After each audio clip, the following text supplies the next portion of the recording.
Praise the Most High Yahuwah. I give you glory and honor, and I pray the hearers of this word would be transformed by the renewing of their mind. In the name of Yeshua HaMashiach. Welcome to Into All Truth. Let's get into it, family. So today's message is called, What Did We Miss in the Wilderness? Why must Israel return there again to become priests of the earth? Everyone wants to know what will happen and why, so this is my attempt to answer those questions. And of course, this is a continuation from my series on The Economist, as well as how will we come out in the Exodus. And also I did a message on the 1/3 that have already been sifted out. So this is continuing from all of those if you want to go back and watch them. I know it's been a while since I did my last video, so this is going to be another long one. 2 parts because it's taken a long time to research and there's lots of content and it's still going to be really dense. This should be 3 or 4 hours. I keep getting blocked by YouTube in uploading this video. I spent 12 hours trying to upload it. So the content is definitely there. You're not going to see this anywhere else. It's definitely prophecy. So let's get started. And there is a little giveaway gem in this video. Not something I'm giving away, but something that Harry Rosen is giving away in my video. But you're going to have to watch the whole thing. It's a long video, but it's definitely hidden in here, which some people will be the final confirmation of certain things. So watch the whole thing. So as we begin to contemplate our return to the Mount of Yah of Jerusalem, I wanted to take a look at Hosea 12:9, which says, I am Yahweh, who will yet make thee to dwell in tabernacles, as in the days of the solemn feast. So that's Sukkot. And Nehemiah 18:15 says, literally, it's though we'll be camouflaged in booths made of branches and leaves. It says, go forth unto the mount and fetch olive branches and pine branches, myrtle branches, palm branches of thick trees, and make booths as it is written. These are fruit trees, incense trees, and the palm branches, I believed, were used to lay a path for the king, as well as for fanning and shelter. So we are to yield good fruit, create a sweet smelling aroma for Yah, and perhaps to worship him. So what did we miss in the wilderness that the 144,000 will obtain? What was Yisrael supposed to do, and why did they not do it? Is Israel protected in the trial? How and why? And what and where is the mountain in the wilderness? What are examples we can look to, including Yeshua, to answer these questions? And what is the significance of the rock of the mount? This video seeks to answer those questions. It is a long one, but I notice more and more my viewers tend to be more informed in a smaller group. And my subscribers complain that they can't find my videos, so please hit the like and notification button. So when Moshe goes to the king of Egypt, Moshe says to the Pharaoh, let us go on a journey of 3 days in the desert that we may offer sacrifices to Yahweh. So 3 days journey, then 1 day sacrificing to do the Passover, and then they're going to turn around and come back. And that equals 7 days, which is the number of the years of the trial and the tribulation. 3 days is the number of days that Yeshua was dead and risen, as was Lazarus, and as was Jonah in the belly of the fish. And 3.5 days was the number of the years that Yeshua did his ministry. So what do you think was supposed to happen in the desert? The promise to Pharaoh was to go to Passover for 3 days journey, and then to come back and return, possibly to be priests unto the nations. But Pharaoh wouldn't allow it. So he lost that blessing.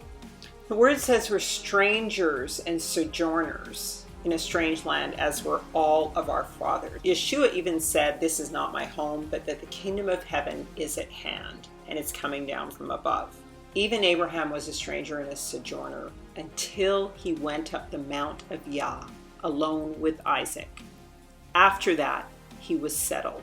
So what can we learn from Abraham when he went up the mountain, and from the Shunammite when she went up Mount Carmel, about taking the journey of raising a son to life? Now, the Shunammite was a wealthy woman who was blessed with a son by Elijah, and the son later died. And so she had to go through certain steps to have him resurrected. And this is what she has in common with Abraham and his sacrifice of Isaac. After circumcising himself, Abraham is told this time next year, Sarah will have a child. And the Shunammite had prepared a place for the priest/prophet to stay, Elisha. And she was told the same thing. Next year, this time, you will have a child. So essentially, we face the same question. Shall a nation be born in a day? A day is a year. So just like Abraham prepared his heart with circumcision and the Shunammite prepared a home for the prophet, so we have to prepare our hearts and our temple for Yeshua to inhabit us. There is a lot of contention about the location of Mount Sinai. Some think it's Mount Hermes, Mount Zion, Jerusalem. Sometimes they are all synonymous. But what Abraham is told is to go up Mount Moriah. Take your son, your only son Isaac, whom you love, and get thee to the land of Moriah, and offer him for a burnt offering. And Abraham rose early in the morning, saddled his ass, and took 2 of his men with him. And he cut the wood for the burnt offering. Burnt offering is mentioned 4 times in this part of the story. And of course, we all know how it goes, that Abraham binds Isaac to the altar. And Isaac complies. He allows himself to be bound to this covenant, to be bound to this altar. And marriage is a form of binding people as well. And he has the wood and everything ready. And Yah provides himself as the sacrifice. He provides a ram that's caught in the bushes. In a sense, Isaac is taken up a mountain and symbolically raised from the dead. So Elijah is looked after by a woman who is called a great woman, who is a Shunammite. Now, the Shunammite were the descendants of Ishkar, the northern kingdom. And David actually had a Shunammite wife at the end of his life who was younger and who was much contended over later. And Solomon also had a Shunammite wife. And this Shunammite had prepared, as I said before, a place for Elisha to stay in on his journeys. And he blessed her with a son. And when the child went out with his father to the reapers in the field, he fell ill, his head was hurting, and he died in his mother's lap later.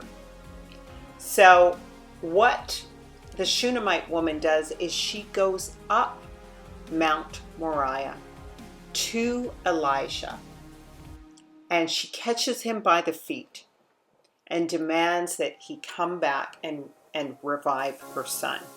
So he returns and he stretches himself over the child, and the child sneezes 7 times, like the 7 years, and opens his eyes.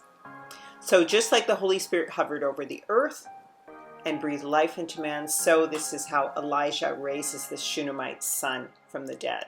And she must go up Mount Moriah in order to obtain this blessing of resurrection. Now, we'll find out later there are 7 spirits and 7 churches. And when Yah breathed life into us, he kissed us, put life into Adam, breathing into him. And so the process is the same. Elijah had to lay himself over him. And then when he comes back to life, he sneezes breath 3 times. So we know that Israel is to be reborn in a day. And we know from Elijah's story of dry bones that this dead nation must be revived. So I want to look at Moshe and the burning bush that is not consumed for more clues as to what will happen on the mountain. Because Moshe, the key thing that he knows is that any bushes burn all the time in the desert, and they're always consumed, but this one was not consumed. Moshe would have had to have been quite a special person to notice that the bush was not consumed by the fire. So according to the word, it says, now Moses kept the flock of Jethro, his father-in-law, the priest of Midian, and he led the flock to the backside of the desert, and there came to the mountain of Yah, even to Mount Horeb, Mount Sinai. And the angel of Yahweh appeared unto him in a flame of fire out of the midst of a bush. And he looked and beheld the bush burned with fire, but the bush was not consumed. And Moshe turned aside to see this great sight, why the bush was not consumed. And Yah called to him out of the midst of the bush and said, Moshe, Moshe. And Moshe said, here am I. Now the significant thing is that Yah is in the midst of a fire and speaking to him. And when we look at Deuteronomy 4:23, we notice that when the mountain is discussed and Yah being on the mountain, it says, out of heaven he made thee to hear his voice, that he might instruct thee upon the earth, and showed thee his great fire, and thou heard his words, mountain, and the mountain burned with fire in the midst of heaven with darkness, cloud, and thick darkness. And Yahweh spoke to you out of the midst of the fire, and you heard the sound of the words, but saw no form. You heard only a voice out of the midst of the fire. So we see that Yah is, even on the mountain, he's speaking out of the midst of the fire. And then when we look at the menorah, we understand that Yeshua is the servant light in the midst of the two sets of three lights in the menorah. Hallelujah. And the lights themselves are set in almond branches.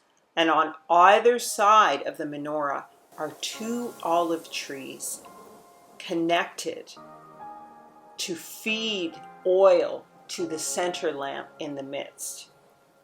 And so what's interesting here is that we have Yah speaking out of the center of the bush, speaking out of the center of the fire in the mountain, and Yeshua being at the center of the menorah. And we see that two sticks become one to feed oil to the menorah through the menorah. And when we look at Leviticus 6:13, and when we understand, when we're talking about an altar according to Levitical law should never, ever go out. Sacrifices for peace and incense should never go out. And so we see with the Shunammite who's married to the old man going up the mountain, with Moshe going up the mountain, with Isaac going up the mountain, there's some sort of a sacrifice going on. And in the midst of the fire, we understand that Yah is in the midst. And that's why we hear him say, I will be a ring of a fire all around you and in the midst of you. Now, another clue that we have to what might go on at the time of repatriation is that it was around the time of Shavuot, around the time of the Feast of Weeks, sort of around June, that they entered into Mount Sinai. And so it was in the third month, and they were told that they shall be unto Yah a kingdom of priests and a holy nation. And what they saw was that Mount Sinai, again, was altogether smoke, because Yah descended upon it in the fire. And the smoke thereof ascended as smoke of a furnace, and the whole mount quaked greatly. And they said to Moshe, speak thou with us, and we will hear. But let not Yah speak with us, lest we die. And the people stood afar off, and Moshe drew near unto the thick darkness where Yah was. So this is pretty exciting. They get told they're going to be a kingdom of priests and holy nation, according to 1 Peter 2:9, a royal priesthood, a holy nation, a peculiar people, that you should show forth the praises of him who hath called you out of darkness into his marvelous light. Revelations 1:6, and he has made us kings and priests unto Yah and his Father. In Revelation 5:10, and he has made us unto our Yah kings and priests, and we will reign on the earth. So why aren't they excited about this? Why don't they run up the mountain? Well, probably for the same reasons why we're excited, but we're reticent. There's a lot of familiar scripture here. We see Yahuwah descend upon it in fire, and the smoke is of a furnace, and the whole mountain quakes. Well, when we look at Abraham's first major encounter with Yah, we see a lot of similarities here. You know, obviously he lays out animals to be sacrificed, and he drives away the birds of the air.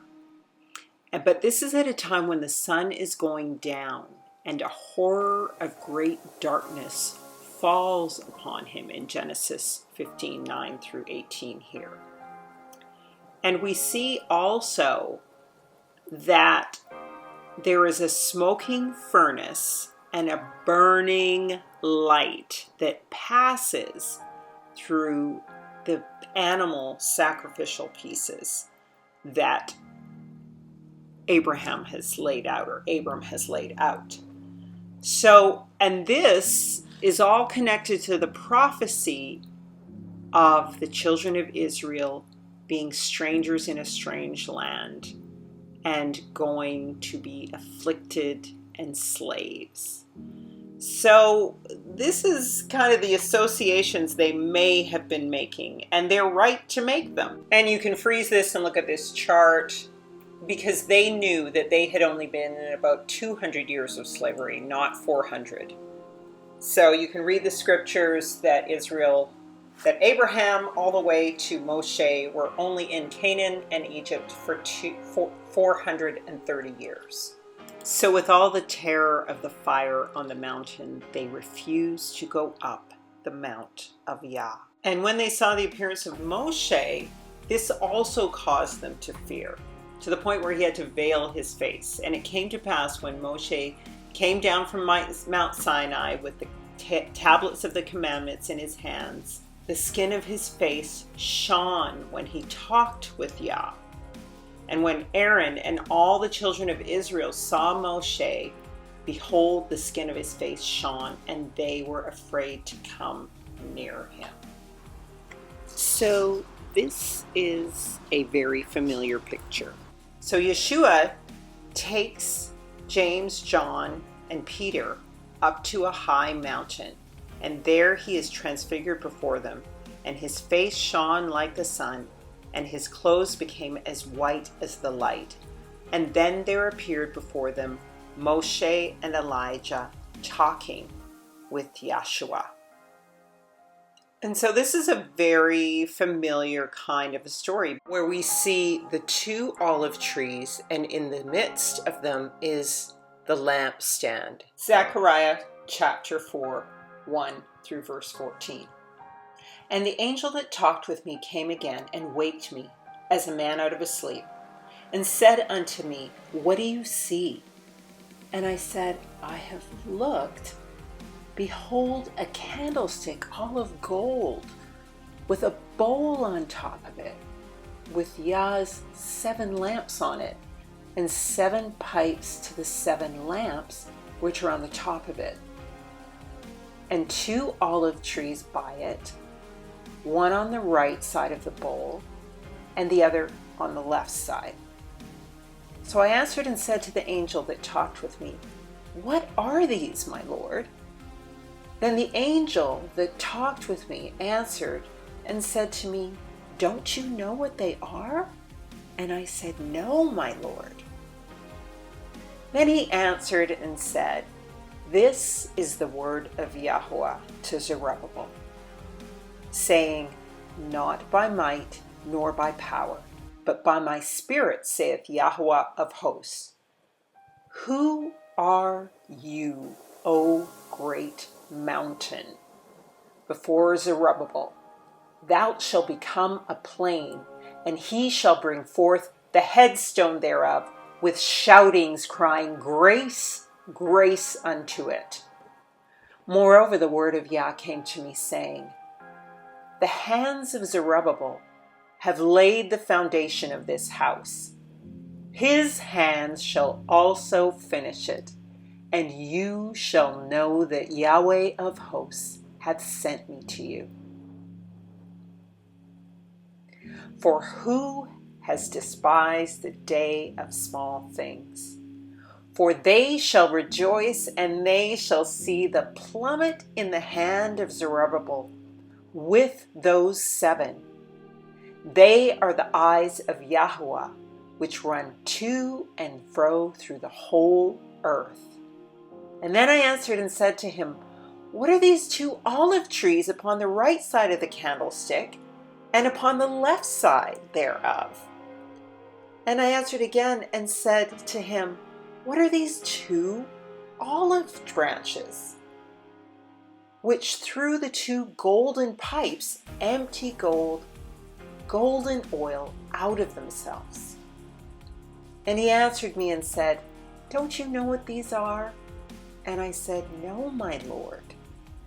Then he said, These are the 2 anointed ones that stand by Yahweh of the whole earth. So the mountain is Hasatan and his mountain. So the 2 witnesses, their oil is feeding into the lampstand, into the midst of the fire where Yeshua is. And this is why it says salvation is of the Yahudim. Israel is my firstborn son. Because part of the work that Moshe and Elijah did is feeding the work of Yeshua as the center light, as the fire in the midst. This is their service as priests unto the nations and Yeshua. Now, what's interesting is that when Yeshua is on the mountain, you see the face is transformed by the presence of Yah. Okay, the fire in the midst transforms them. But there is a lot of contention about which mountain Yeshua took the apostles up. And a lot of them say, again, it was Mount Hermon, which is Mount Zion. And this is where Azazel and the 200 angels, according to the book of Enoch, one of the books found complete with the Dead Sea Scrolls. This is where Azazel and the 200 angels descended to take wives of the daughters of men, according to the first book of Enoch. Okay? And that is considered the gates of hell. So then, we have Peter's speech about, let's set up 3 shelters for you and Moses and Elijah. But then what happens is a bright cloud envelops them, and then a voice comes from the cloud saying, This is my son whom I love, and in him I am well pleased. Please listen to him. What Yeshua says is, don't tell anyone what you've seen until the Son of Man has been raised from the dead. Okay, so also this is Yeshua going up the mountain to point to the fact that he will be transformed after he is raised from the dead, just as the 144,000 will be transformed after they're raised from the dead. And so 1 Thessalonians talks about how we who are alive and remain will be caught up together with him in the clouds to meet Yahweh in the air, so we'll ever be with Yahweh. And so this is meeting with the dark cloud of Yah that has descended upon the mountain. This is not going up into heaven. So this is a clue as to what will be experienced on the mount, which we'll get to later, and how we will be changed. But what further evidence is there, according to Scripture, that we shall be changed? 2 Corinthians 5. For we know that if our earthly house of this tabernacle were dissolved, we have a building of Yah, and house not made with human hands, eternal in the heavens. For in this we groan earnestly, desiring to be clothed upon with our house, which is from heaven. So this is the heavenly body that we are transformed into, so that by being clothed we shall not be found naked. For we that are in this tabernacle do groan, being burdened, not for that we should be unclothed, but be clothed upon, that mortality might be swallowed up of life. So we are desiring to be clothed with the heavenly body. And just like an altar is made of stone, not cut out with human hands, you cannot use a chisel on an altar.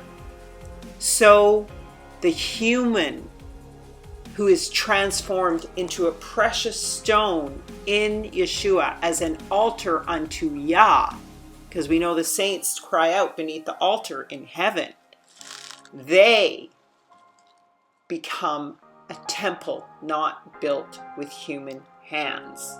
Know that the 12 tribes all have 12 stones whose builder and foundation is Yah. And so we see even when David wants to build a temple for Yah, it seems to be an odd suggestion to Yah, because his own creation is his cathedral. That's why in the wilderness, the booths are made with the branches of leaves of the trees, of the fragrant incense trees. And that is why Israel are stones, and the human temple formed by the hand of Yah becomes the temple for him to dwell in. And that is why the altar, again, is not cut with human hands. So a lot of us are very concerned about the trial, but we know that we can trust Yah. And of course, I've already done a video on the 1/3 remnant of Yisrael that has already been sifted out since the fall of the temple. And so here we return to this theme of the fire on the mountain, when Yah says, "And I will bring a third part through the fire, and will refine them as silver is refined, and I will try them as gold is tried. And they shall call on my name, and I will hear them, and I will say, it is my people, and they shall say, Yah is my Elohim." So you can see my 1/3 remnant video if you like. But clearly, this is said for our comfort and our assurance, because the character of Yah is good. And so the fiery trials that we will enter into going forwards are going to be for our resurrection from the dead, for us to be revived, as Isaac was, as Yeshua said he would be, as the Shunammite's son was resurrected after she went up the mountain. Isaiah 43, 1-2. But now thus saith Yahuwah that created thee, O Jacob, and he that formed thee, O Yisrael. Fear not, for I have redeemed thee. I have called thee by thy name. Thou art mine. When thou passest through the waters, I will be with thee, and through the rivers they shall not overflow thee. When thou walkest through the fire, thou shalt not be burned, neither shall the flame kindle upon thee. So a fire walk testing is a familiar scenario, and we know that at the fall of the temple, it occurred, as I showed you in my 1/3 video. 1/3 were purged by fire, and a 1/3 remnant was left over. But there's another example of fire walking, and that is with Shadrach, Meshach, and Abednego. And these three men, Shadrach, Meshach, and Abednego, fell down, bound into the midst of the burning fiery furnace. And he answered and said, Lo, I see 4 men loose, walking in the midst of the fire, and they have no hurt, and the form of the fourth is like the Son of Yah. So just like Yeshua sits in the midst of the flame of the menorah, and Yah speaks from the midst of the bush and the midst of the fiery mountain, and he says, I will be a flame of fire around you and in the midst of you. He will take us through the fire because he is gracious and loving, good, holy Yah. And there are even more examples of signposts for Judah and Joseph via the prophets and the prophetesses who, as I say, always live out what Israel will endure, so we can have an example of hope. And so this particular example of the widow of Zarephath is encouraging, and it takes place during a time of famine. And Zarephath actually means refiner's fire. And when we come upon the widow, she is carrying 2 sticks. And what Elisha is told is to get thee to Zarephath, which belongs to Zidon, and dwell there. Behold, I've commanded a widow woman there to sustain thee.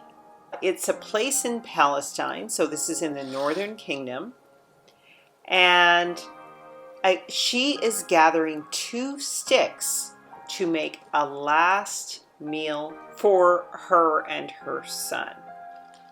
What Elisha says to her is, Thus saith Yahweh, Yah of Israel, the barrel of meal shall not waste, and neither shall the cruse of oil fail until the day that Yahweh sendeth rain upon the earth. This is highly symbolic because it means the oil of the burning light and the word of Yah shall not fail thee until the time when Yah comes. And until rain comes. So if we encounter a famine, Yah will provide.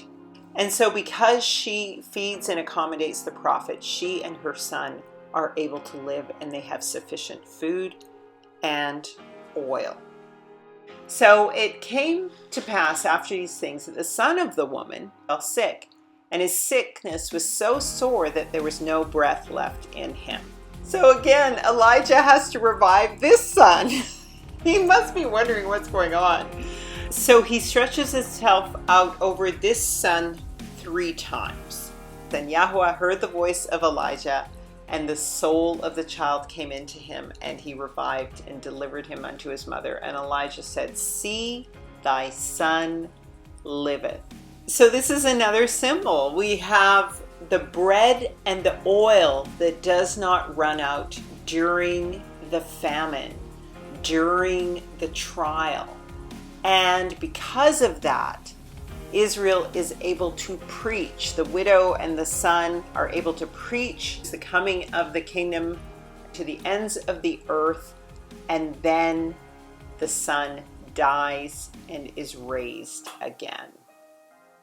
So again, we see the prophets living out what will eventually happen, what happens in Yeshua as our Savior, and then what will happen to Israel as the firstborn son. So here is another final example, and this is Elijah and the prophet's widow with the 2 sons. And this analogy is really clearly pointing to the captivity of Israel and the captivity of the 2 sons, Judah and Joseph, or Judah and Ephraim. Now there cried a certain woman of the wives of the sons of prophets unto Elijah, saying, Thy servant my husband is dead, and thou knowest that thy servant creditor is come to take unto him my 2 sons to be bondmen. So this is Judah and Ephraim, to be in bondage for 400 years. And Elijah said unto her, What shall I do for thee? Tell me, what hast thou in the house? And she said, Thine handmaid have not anything in the house save a pot of oil. Then he said, Go borrow thee vessels abroad of all thy neighbors. And when thou art come in, shut the door on yourself and your sons, and you shall pour out into all those vessels, and set aside all of the full vessels. Once she had filled up all the vessels, she came and she told the man of Yah, and he said, now go, sell the oil, and pay the debt. And you and your children live on the rest. So she wasn't supposed to sell all of it. She had to live herself and her sons on the rest. So this is Judah and Joseph going into captivity and giving oil to their brothers and sisters and to the Gentiles, and paying their sin debt in this oil of the name of Yah. And of course, the dead husband is Yeshua. And it is not said whether she is from the northern or the southern kingdom, because quite clearly she is likely from both. So essentially, Israel in all of this becomes like the burning bush that is not consumed. When we look at the menorah, it is usually made from almond wood, and almond is called sakad. And sakad, an almond, is associated with being watchful, with being a watcher, like an almond, to become watchers, watchmen. And the angels were known as the watchers, and the prophets were known as the watchmen. The original believers were called Nazarenes, which means watchmen. They never called themselves Christians. The almonds adorn the candlesticks. And we know that Aaron held the budding rod of an almond branch to affirm his leadership during some of the trials during the Exodus. So when we talk about the example of Aaron in Numbers 17:8, it says, now it came to pass on the next day that Moshe went into the tabernacle of the witness, and behold, the rod of Aaron of the house of Levi had sprouted and put forth buds, and had produced blossoms and yielded ripe almonds. On the lampstand itself 4 bowls shall be made like almond blossoms, each one with its ornamental knob and flower. Almonds are both nuts and fruits. The trees of the Gentiles generally throughout the word are like oaks, cedars. They're fruitless trees, but they're still good trees. Nebuchadnezzar is an oak tree. Cyrus is a cedar tree. And when Lot is visited by the angels, Abraham is told that the angels go to see if there are any trees in Sodom. In other words, any tall, standing, good trees among the Gentile nations. Of course, the trees of the Hebrews are fruitful trees, like olive trees and fig trees. And so the menorah is almost like a mix of the two. So it's almost like it's a nut tree. It's like a wooden fruit. And it's interesting because the great fire that we shall become and is not consumed actually is the very throne room of Yah. And that's why the testing and the trial, because in fact he will protect us. How will he protect us? I've already shown you with Shadrach, Meshach, and Abednego and these other examples. He will protect us if we seek him as our reward.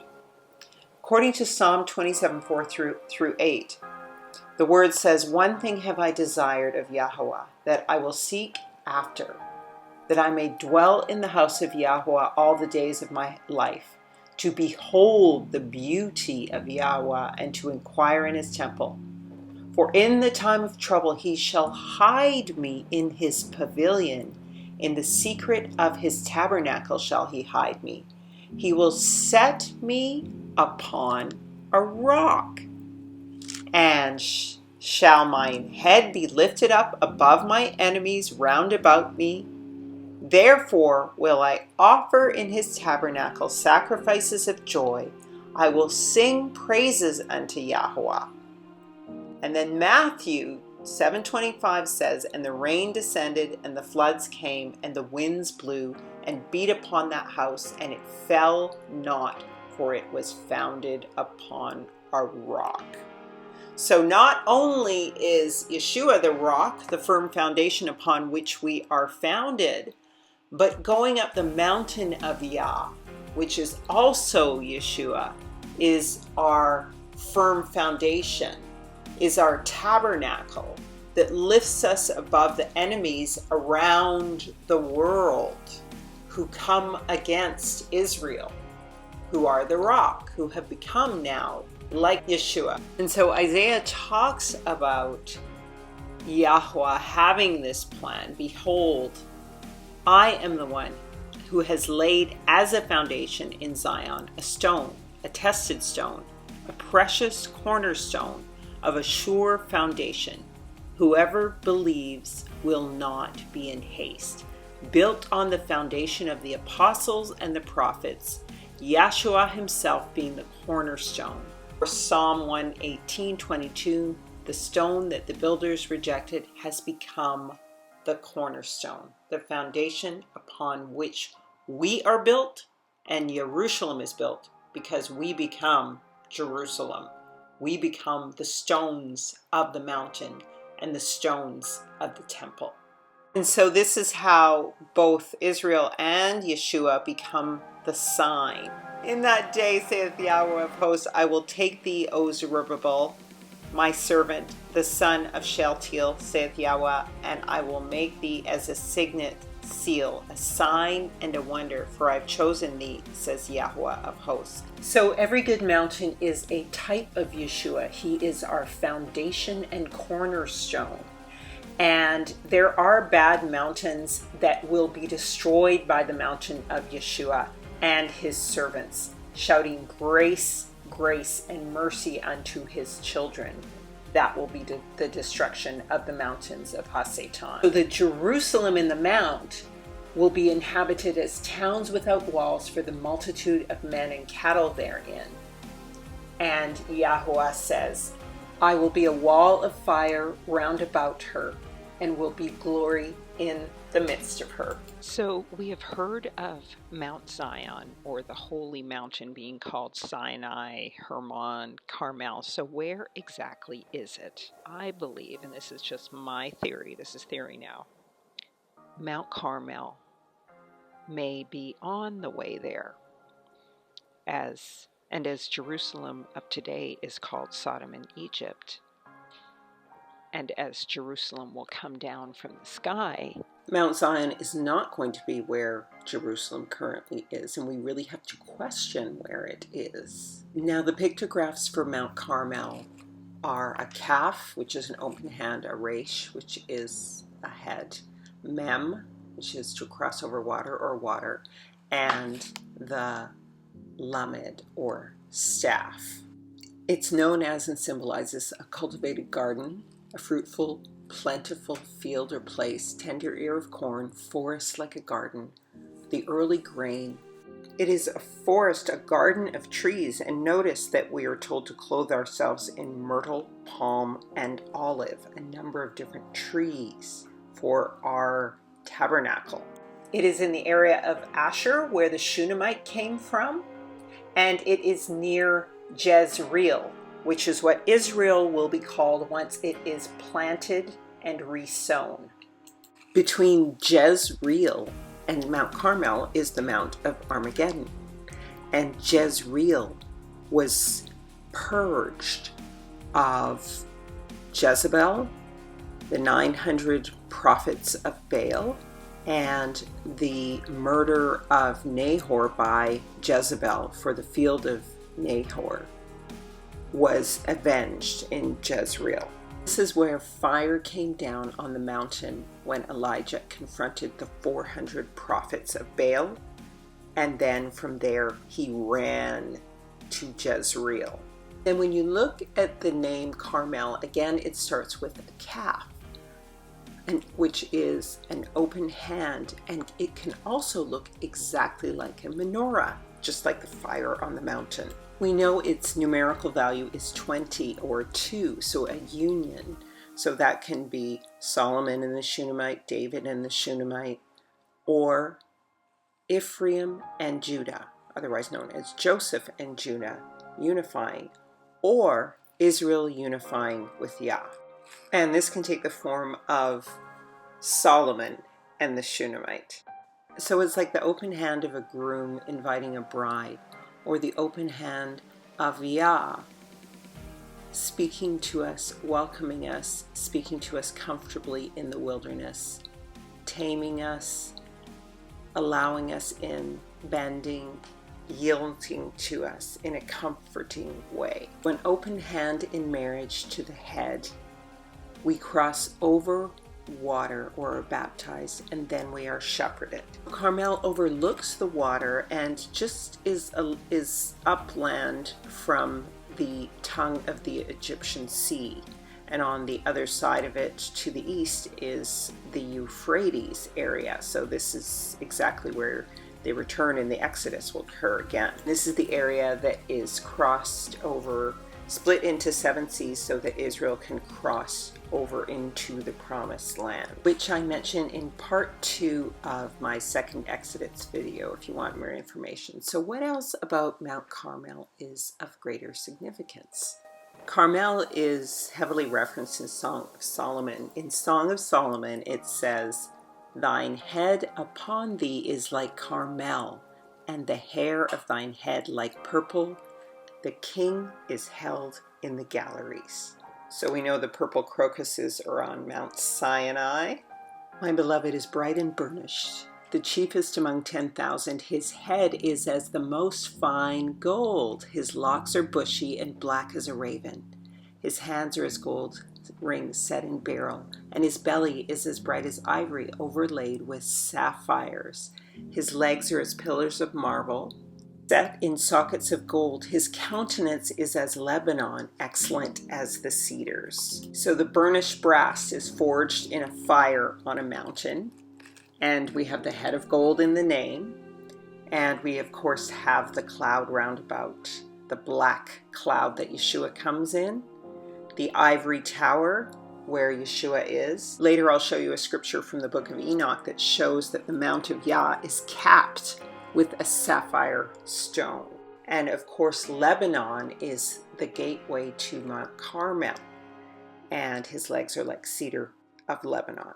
My beloved cometh leaping on the mountains, skipping on the hills. He standeth behind our wall or ladder. Rise up, my love, my fair one, and come away, for lo, winter is past, the rain is over and gone. The flowers appear on the earth, the time of the singing birds is come. So here we have the song that the 144,000 sing. Winter is over. We are invited to come away. The crocus, the purple crocuses or flowers are springing forth on the mountain. And he comes skipping on the mountain. The fig tree putteth forth her green figs, and the vines tender with the grapevine are a good smell. Arise, my love, my fair one, and come away, O my dove. Thou art in the clefts of the rock, in the secret places of the stairs. So this is Moshe talked about how Yah hid him in the cleft of the rock as the presence of Yah came down upon the mountain. So this is what's going to happen again. Only Israel will not be afraid. I am come into my garden, my sister, my spouse. Carmel is a garden. I have gathered my myrrh with my spice. We're wearing myrrh. I sleep, but my heart waketh. It is the voice of my beloved that knocketh. This is the voice on the mountain. And this is, behold, I stand at the door and knock, which is what Yeshua says. And this is part of the West African Hebrew marriage ceremony, to knock at the door, saying, open to me, my sister, my love, my dove. The dove is the Holy Spirit and peace. In the West African marriage ceremony, the bride waits a year. Shall a child be born in a year? To look into the family. The groom looks into the family. Then if he wants to marry her, he knocks at the door. She then lets him in. my undefiled. My head is filled with the dew, and my locks with the drops of the night. Now isn't a cloud over the mountain like dew descending? Here's more on Mount Carmel, 2 Chronicles, and in Carmel, for he loved husbandry. It shall blossom abundantly and rejoice even with joy and singing. The glory of Lebanon shall be given unto it, the excellency of Carmel and Sharon. They shall see the glory of Yahweh and the excellency of our Yah. As I live, says the King, whose name is Yahweh of hosts, surely as Tabor is among the mountains, and as Carmel is by the sea, so he shall come. That's Jeremiah 46. The earth mourneth and languisheth. Lebanon is ashamed and hewn down. Sharon is like a wilderness, and Bashan and Carmel shake off their fruit. And of course, we know all about the fig tree, the fruit tree. So we're going to get into the Shemaim and the mountains of Yah, and where Hasatan is, and what will happen at the very end of times, and the great rock and Jerusalem coming down in part 2. Like I said, you guys, I always do long videos, and if you're too impatient to listen, I always say just listen to it in pieces and just remember your place. Don't be impatient, because I'm doing this because it's very important for everyone. May Yah bless you and keep you and cause his face to shine upon you, and I will have something referencing what Harry Rosen is indicating on his page about all of this in the next video. Thanks for watching, folks. Like, subscribe, and share. I am being blocked.